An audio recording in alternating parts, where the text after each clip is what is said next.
Truth or myth?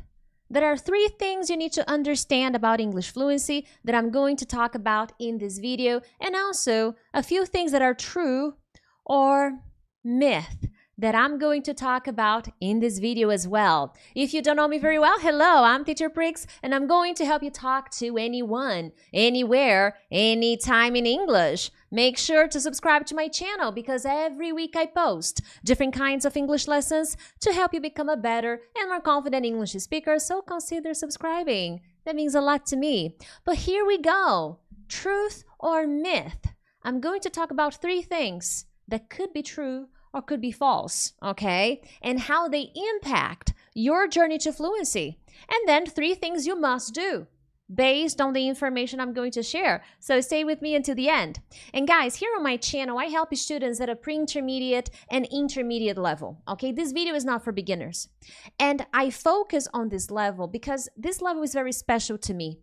This is the moment students start to lose motivation because they begin to feel like they will never get out of the intermediate zone. They start to feel at this moment that nothing is going to change, that they are never going to improve their English level. They start to believe things like this that you can see here on the screen. Oh, I'm too old. Oh, I can't remember the words. Oh, no, I listen and listen, but I can't understand. It's impossible for adults to learn fast. I feel ashamed of my English. I tried everything. I'm afraid to speak. And all of these thoughts, all of these things that students think about, especially at an intermediate level, can be detrimental to their English fluency, can really have a negative effect, on their journey to fluency. And many students give up at this level, or they lose momentum, or they become inconsistent. And what happens? The results never come. The change never happens because they lose motivation. Now, this is something that I talk to my students about. In my academy, I call my students BSA. They follow a method that will combine all the English skills to help them get out of the stuck zone. And I firmly believe that if my students can do it, you can do it as well. So, that being said, truth or myth, okay? Before learning the 3 things you must do to achieve English fluency, we got to understand a few points. And the first thing here that I want to say, it is true. Okay, it's not a myth. It is true. It is more difficult for adults to achieve English fluency. So this is the first thing that I want to say, and it is true. It's not a myth. Okay, but I will explain why. So I will tell you the 3 things you must do to achieve English fluency, and three things that could be true or myth. And this is the first one, and it is true. It can be more difficult for adults to learn English, to achieve English fluency. Now, it is unfair to compare kids and adults when it comes to mastering a language. If I, Priscilla, more than 30, compare myself to a little child, of course the child will learn more easily. And even then, there are some exceptions, okay? Now, I agree, it is more difficult. But have you thought about why it is more difficult to learn English as an adult? Have you ever taken the time to analyze why that is? As much as you like English, I hope so, I hope you like the language. As much as you like English, as much as you want to learn the English language, you, my friend, if you are an adult, you have 100 other things to do. You have more responsibilities. You have more priorities than sitting down and studying and studying. You have a family to take care of. You have school. You have your health. You have your hobbies, the things you like doing. So your stress level may be much higher. Your anxiety level must be much higher than of a child. I'm not saying children don't have problems.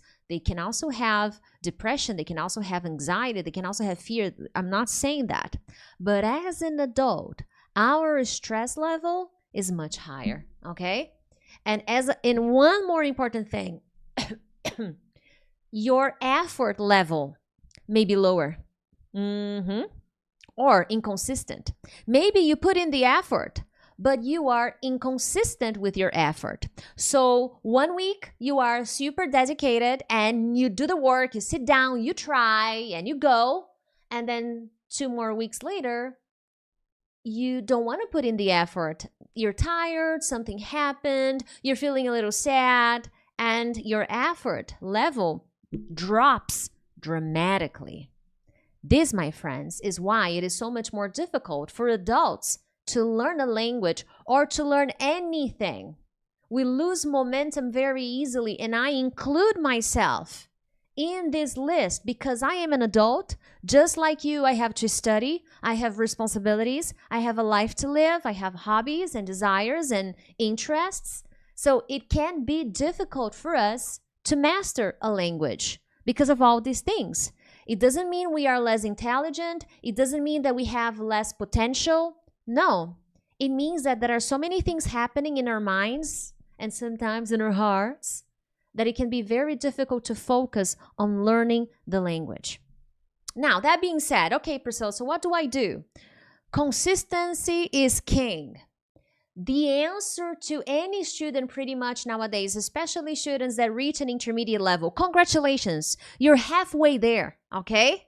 But if you're not consistent from now on, you will always stay where you are.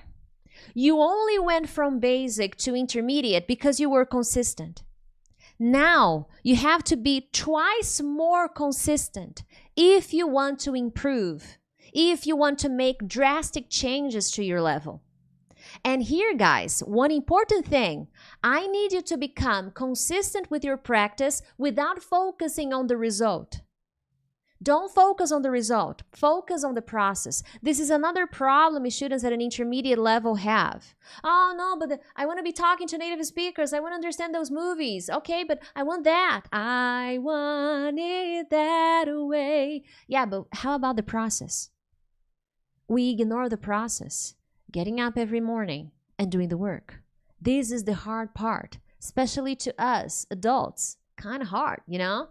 So if you focus too much on what you want to get and how far it is and how hard it is, you will stop paying attention to the most important thing, which is consistency.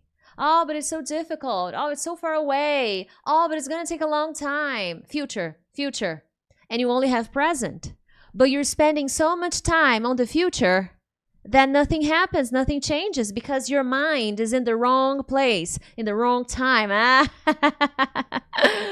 So when you're sad, this is important and this is for me as well, okay? I also study. I also have to do things in my life. I'm not always happy when I am here making videos, but I am here.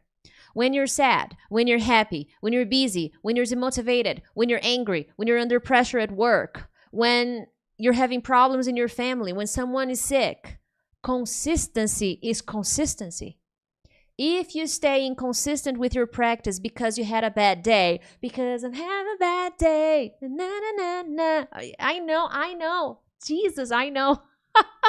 2024 has been a very challenging year to me, okay? So I understand. You will have that feeling. If you stay inconsistent, what happens? You will always have that lingering feeling that something is wrong, that is not working, that nothing works. But nothing works because you don't keep trying, you don't keep going, you don't keep persisting. You have to persist if you want to win, okay? It is you will feel that it's impossible to learn because when you think about your journey, oh, but Priscilla, you don't know my situation. I have been studying for 10 years, 10 freaking years, and nothing changes. I completely understand the frustration. But when we think about consistency, when we think about when you're sad, when you're angry, when you're demotivated, when you're busy, when you're under pressure, were you really studying for 10 years? In terms of hours, in terms of frequency, those 10 years, were they good quality 10 years? Or were they with a roller coaster of emotions and actions? So it's not fair to say that nothing works for you, that you've been studying for a long time and it's impossible to learn because there's something wrong with the most basic ingredient that you need to achieve English fluency, which is consistency. The second thing, okay, now this is a myth, okay? It is impossible for adults to learn fast. Impossible, Priscilla. This is ridiculous. Here on my channel and in my academy, my online program, I always teach that you can go from stuck to speaking in 6 months. Yes, intermediate level can go from stuck to speaking in 6 months. I, as a beginner, went from 0 to fluent in 6 months. But here I am being more conservative. At an intermediate, low intermediate level, you can get to speaking. I'm not saying perfect. Also a very important thing. But it's a myth that adults cannot learn fast. It's impossible to learn fast. No, it's possible. You can change. But there are questions you need to answer. In this video, I'm focusing on pre-intermediate, as I said, and intermediate students. No matter how old you are, no matter what your problems are, you can change your English in 6 months. But the question is, what is fluency? What is love, baby, don't hurt me? What is freaking fluency? What I like to teach my students is that fluency is communication, not perfection. And this, my friend, is a mind game. It's a mind game you cannot freaking win. You're going to lose this game if you don't understand that fluency is communication, not perfection. And every time you have to speak, you will get nervous and you will get stuck and you will start thinking that your English is horrible and bad because you're losing the game in the mind. Because you think, well, I have to speak 100% like a native speaker. You know, I gotta do what they do. You will not. I will not. As much as you can look at me right now and say, but Priscilla, your English is great. Well, thank you. I know it's great, but I know I am not an American. I know I'm not a native speaker. I know I will make mistakes. And I have changed this mindset more than 15 years ago because that was only going to consume my energy and make me feel stuck on my journey to fluency. So if you don't understand what fluency is, you will get frustrated. You will feel like it's impossible to learn. You will feel like the ugly duckling. Oh, everybody can do it but me. I am stuck. Nothing changes for me. But then you have an unrealistic understanding of what fluency is. As I always say here on my channel, every time I start a video, I'm Teacher Prix, and I'm going to help you talk to anyone, anywhere, anytime in English. That's what I teach. Why do I say that? Because I want to prepare you for the real world. Talk to anyone, anywhere, anytime. And to do that, you don't need to be perfect. Because if you wait to be perfect, you will not talk to anyone, anywhere, anytime. And that is communication. That's fluency. And if you don't understand that, I could come here again and again and talk to you about that. An American could come here, create a channel and talk to you about that. You could go to Harvard like I did. You could study abroad like I did, like I lived abroad. Nothing is going to change. If you have the wrong expectations, you will consequently trigger the wrong emotions: fear, anxiety, sadness, disappointment, anger, frustration, just to name a few. And these are all emotions that block your fluency because you have an unrealistic goal. You have the wrong goal, and this is going to consume your motivation. You will feel anxious, afraid when it's time to speak because you have an unrealistic view of what fluency is. And as a result, you get an accent. So let me say something to you. If you're Mexican, you will have an accent. If you're Brazilian, you will have an accent. If you're French, you will have an accent. If you're Italian, you will have an accent. That doesn't block your fluency. You can improve your pronunciation like I do, like I teach my students in my academy. Yes, of course you can. But we'll always have an accent. We're not Americans, and it's okay. We shouldn't have an unrealistic goal of English fluency. But what can we do, Priscilla, based on this myth? Stop focusing on the mistakes and focus on progress. Another important keyword. Stop focusing on the result. Stop focusing on the perfection. Oh, but they do it better than I do. There will always be someone that can do a little more than you. It's part of life. We got to accept that, okay? But I need to start focusing on my progress. I need to focus on what I can do today. You only have today to improve your English, to make it better. Tomorrow is for tomorrow. We don't know about tomorrow. Yesterday is history. We have the present. The present is a present for a reason. And remember to learn fast. Now, you want to learn fast? You want to learn in 6 months? And I talk about this to my students as well. You want to learn fast? You want to make it work? You need time. You need energy. You need passion. Oh, but Priscilla, I am busy. So use the time you have. It may not be as fast as me or as fast as my friend, but it'll be as fast as it works for you. Stop the comparison. But you will need time. You will need energy. You will need passion.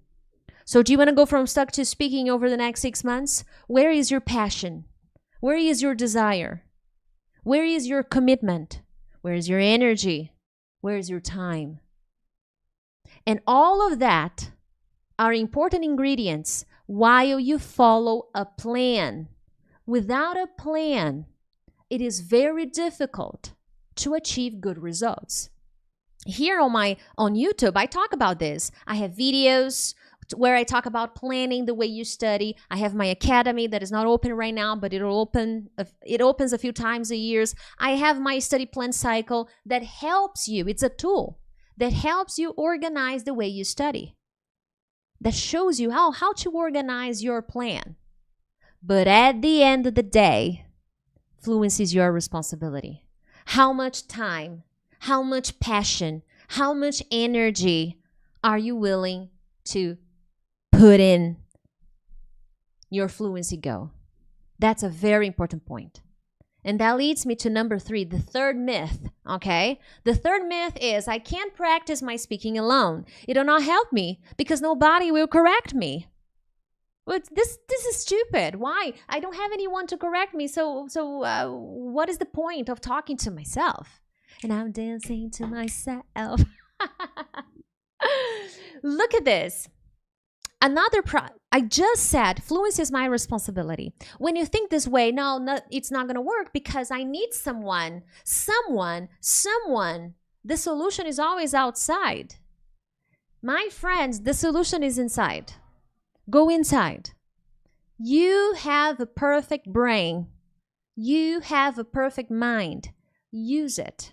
This is a myth. When I studied English as a beginner, I had nobody to practice with me. I did go to a school, yes, but the school was like this. We started the lesson and then the teacher said, okay, go to your desks and study the lesson. I may have 5 minutes to show you the pages to study. And that was it. When I had my chance to talk to the teacher, it was in Portuguese, my language. He would show me the pages. Oh, Priscilla, listen 3 times, 4 times, do this exercise. Oh, verb to be, this is how you use verb to be in Portuguese, okay? No, not in English. This is in Portuguese, so you do this, and that's okay. And now you can go. And then I would stay for an hour alone. No conversation class. No speaking session. No one correcting me. Oh, Priscilla, it's leviosa. Not leviosa. No. But I want it. I desired to be fluent. And I did whatever I had in my power to be fluent. Now, I understand, okay?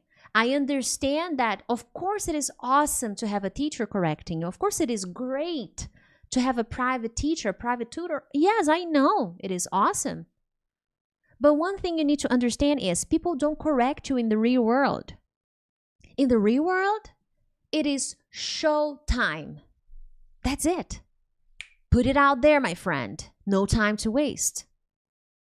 And sometimes, if you find a professional that doesn't know how to correct you, you will feel more anxious and more insecure about your English. Because ideally, we should not correct the students all the time. We need to let them use their English, let it flow.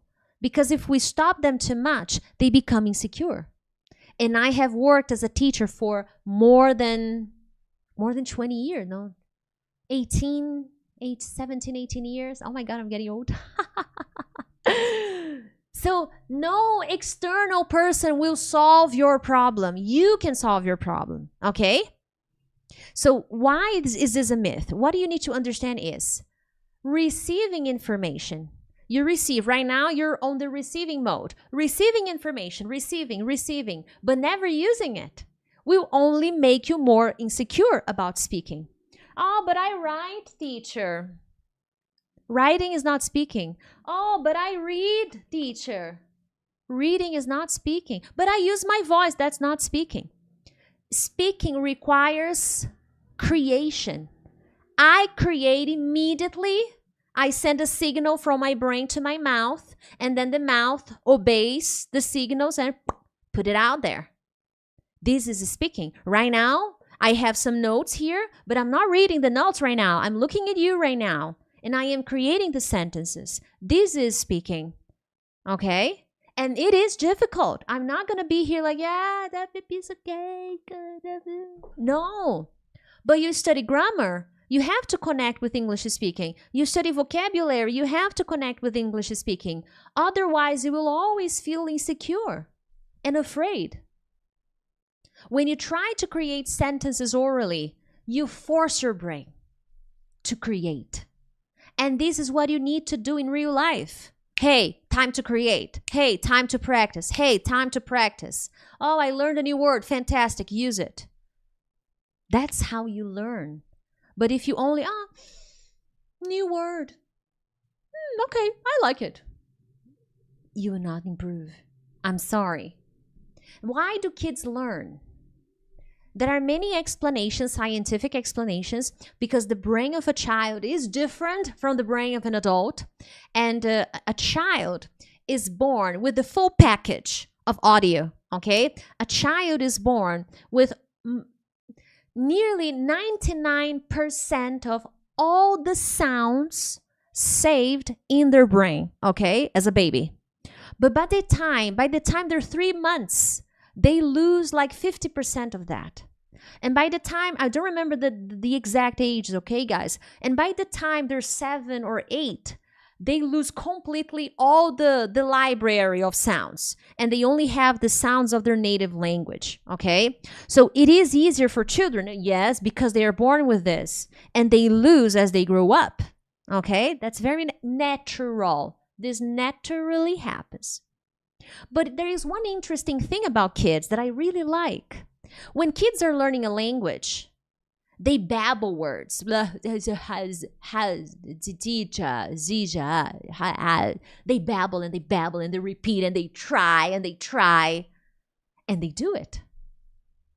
As adults, we are afraid. We don't want to babble.